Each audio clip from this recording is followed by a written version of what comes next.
Hello everybody, how are you all? I hope each one of is fine and doing great in your studies. So इस video में हम बात करेंगे banking awareness and current affair के बारे में, ठीक है। क्योंकि बहुत सारे लोगों की क्वेरीज थी इसको लेके। आप लोग पूछ रहे थे कि मैं IDBI असिस्टेंट मैनेजर के लिए कहाँ से प्रिपेयर कर रही हूँ, ठीक है, करंट अफेयर के बारे में। तो मैं आपको ब्रीफ में बता देती हूँ, ज़्यादा डिटेल में नहीं कि मैं कहाँ से कर रही हूँ, क्योंकि हमारे पास देखा जाए तो I think 10 days we can say, I think 9 to 10 days है, ठीक है। ज़्यादा टाइम भी नहीं है, तो रिवीजन के लिए एक तरीके से हो जाएगा, इसीलिए ज़्यादा डिटेल में ना बात करते हुए थोड़ी सी बात करेंगे, ठीक है। एंड उस दिन SSO मेंस का भी एग्जाम है, तो वो लोग तो बहुत अच्छे से प्रिपेयर कर ही रहे होंगे। इवन आप IDBI वाले भी मतलब कर रहे होंगे अच्छे से।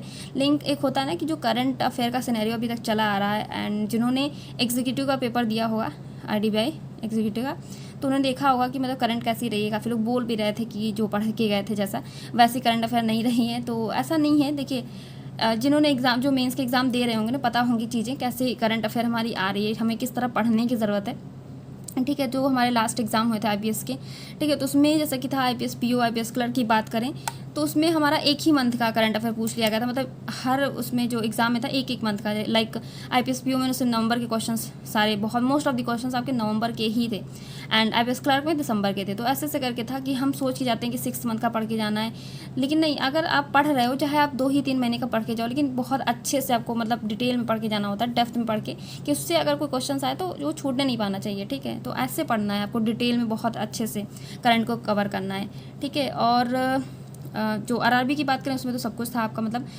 करंट भी अच्छी खासी थी, और उसमें स्टैटिक पोर्शन एंड डीप में काफ़ी आपके क्वेश्चंस पूछे गए थे। तो मतलब कहने का ये है कि आपको करंट अफेयर को सिर्फ वीकली या मंथली ऐसा नहीं है कि आप PDF उठा के पढ़ने बैठ जा रहे हो, आपको डेली करना है, डेली करंट अफेयर लेके चलना है, ठीक है। आपको जितना भी 45 मिनट या 1 आवर जितना भी लगता है, जिस भी एजुकेटर को आप फॉलो करते हो उनकी क्लासेस प्लस उनके जो भी PDF रहती हैं क्लासेस की, आपको उनके साथ वो भी करना है। अब टीचर में आप किसी को भी फॉलो कर सकते हो जिनसे आपको समझ में आता हो, ठीक है, क्योंकि उसमें भी ये आपके अंडरस्टैंडिंग पे डिपेंड करता है कि आपको किससे समझ में आता है। जैसे कि हमारे आशीष गौतम सर हो गए, अड्डा पे पढ़ाते हैं वो, अभिजीत मिश्रा सर हो गए, बैंकर्स पे भी पढ़ाते हैं, एंड कुछ लोग कपिल काठपाल सर को भी फॉलो करते हैं जो कि अनअकैडमी पे हैं, एंड उनका खुद का भी चैनल है।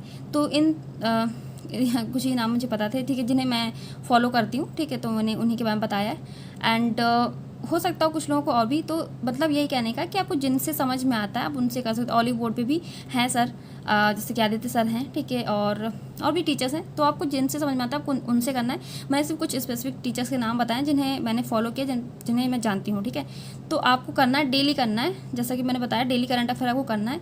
एंड रही बात है IDBI असिस्टेंट मैनेजर की और SSO का जो एग्ज़ाम है, आप लोग प्रिपेयर तो कर ही रहे होगे, ठीक है। उसके साथ मतलब ये है कि IDBI के लिए जो ज़्यादा वेटेज रहता है वो बैंकिंग अवेयरनेस का रहता है, करंट का भी रहता है, लेकिन सबसे ज़्यादा वेटेज हमारा बैंकिंग अवेयरनेस का रहता है। तो उसके लिए आप अभिजीत सर की क्लासेस जैसे कि अभी दिख रही है आपको, IDBI एग्ज़ाम की नो टेंशन करके, मतलब ऐसा उन्होंने टाइटल दे रखा है। तो इसमें आपको आई थिंक 12 to 13 क्लासेस हैं, ठीक है। तो वो आपको देखनी है अभी जितना हमारे पास टाइम है, ठीक है। आपकी क्लासेस कवर भी हो जाएंगी, ज़्यादा बड़े लेक्चर्स भी नहीं है। तो सर ने बहुत अच्छे से इसमें MCQs फॉर्म में ज़रूर कराया उन्होंने, लेकिन जहाँ पे जिस टॉपिक को समझाने वाला है जो टॉपिक, तो अच्छे से उन्होंने एक्सप्लेन भी किया है उस चीज़ को, ठीक है। अच्छे अच्छे क्वेश्चंस भी उन्होंने कराए हैं, मैंने क्लासेस सारी कर ली हैं, इसलिए मैं आपको बता रही हूँ। तो आप चाहें तो आप देख सकते हैं इसको, ठीक है। एंड बैंकिंग अवेयरनेस है, तो अगर आप चाहें तो अपने खुद के 1 लाइनर फॉर्म से आप नोट्स भी बना सकते हैं। अगर आपको लगता है तो 1 लाइनर फॉर्म में छोटे छोटे नोट्स बना सकते हैं आप, ठीक है। अगर आपको कोई टॉपिक ऐसा लगता है या कोई क्वेश्चन ऐसा लगता है, क्योंकि रहेंगे जो आने वाले हमारे अपकमिंग एग्जामिनेशन, उसमें भी ऐसे क्वेश्चन पूछे जा सकते हैं, तो आप उसमें भी कर सकते हो। बाकी आपके रिवीजन के लिए क्लासेस बहुत अच्छी हैं, ठीक है।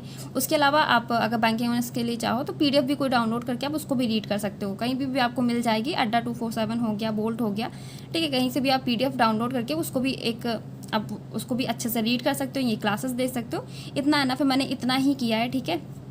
बाकी डेली में अपना CA लेते हुए चल रही हूँ, ठीक। करंट अफेयर हो गया, तो उसमें जो भी हमारी बैंकिंग अवेयरनेस रहती है उनसे रिलेटेड न्यूज़ रहती है जो कवर रहती है डिटेल में, लाइक अगर किसी बैंक में कोई पेनल्टी लगी तो उस बैंक के बारे में सब कुछ, उसका हेडक्वार्टर, MD एंड CO, उसका एस्टेब्लिशमेंट, ठीक है, किस एक्ट के तहत लगी है। तो ये सब चीज़ें जो है हमारी वो बैंकिंग से रिलेटेड ही होती हैं। बाकी जो बैंकिंग के टर्म्स होते हैं हमारे, वो तो कभी चेंज नहीं होते हैं। तो वो आपका बैंकिंग अवेयरनेस हो गया, ठीक है। तो ये सब चीज़ें आपकी रहती हैं डेली करंट अफेयर में भी। चीज़ें स्टैटिक पोर्शन हो गया, उसी से क्वेश्चंस आपके रहते हैं, कहीं अलग नहीं रहते हैं। किसी स्टेट की न्यूज़ हो गई, कोई कंट्री की न्यूज़ हो गई, तो यही है मतलब कि उससे रिलेटेड जो भी प्रीवियस मंथ की जो भी न्यूज़ रही हैं उसको भी आपको कनेक्ट करते हुए चलना है।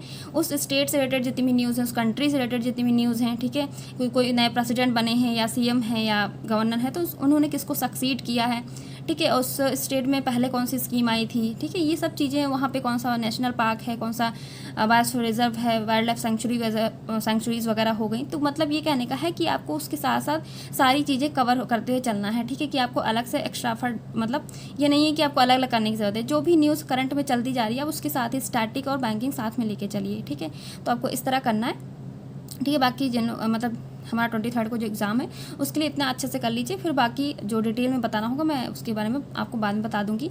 एंड जिन लोगों के पास टेक्स्ट बुक का पास नहीं है, अगर आप अभी लेना चाहते हो तो टेक्स्ट बुक पे इस वक्त बहुत अच्छा डिस्काउंट चल रहा है, महा डिस्काउंट 25% का ऑफ चल रहा है, ठीक है, जिसमें आपको ईयरली पास हो गया या लाइफ टाइम पास अगर आप लेना चाहते हो, इसे हमारे ईयरली पास जो है हमारा 499 का, वो आपको 25% का जो डिस्काउंट आपको मिलेगा, तो 375 में पड़ेगा आपको अगर आप कोड यूज़ करते हो VS10, ठीक है। तो ये डिस्काउंट आपका आई थिंक लास्ट है, ठीक है, लास्ट टाइम है, तो उसके बाद हो सकता है आपका प्राइस बढ़ भी सकता है, ठीक है, डिस्काउंट भी मतलब कम हो सकता है। तो अगर आपके पास नहीं है तो आप ले लीजिए, ठीक है। आपके आने वाले एग्जाम्स के लिए बहुत अच्छे मतलब मॉक की ज़रूरत आपको पड़ेगी RRB के लिए तो बहुत ज़्यादा ही मॉक देने की ज़रूरत पड़ती है, चाहे वो आपका RRB क्लर्क हो, PO, ठीक है, क्योंकि हमारी RRB के लिए हमारी स्पीड की ही नीड होगी, ठीक है, स्पीड एंड एक्यूरेसी की, तो उसके लिए हमें ढेर सारे मॉक लगाने की ज़रूरत होगी, सेक्शनल मॉक हो गया, हमारे टॉपिक टेस्ट हो गए, ठीक है। तो अच्छे से मॉक दीजिए, लिंक आपको description box and comment box दोनों जगह मिल जाएगा, ठीक है। जिन लोगों के पास नहीं तो आप लोग जरूर परचेज़ कर लीजिएगा। Thank you everybody and have a good day.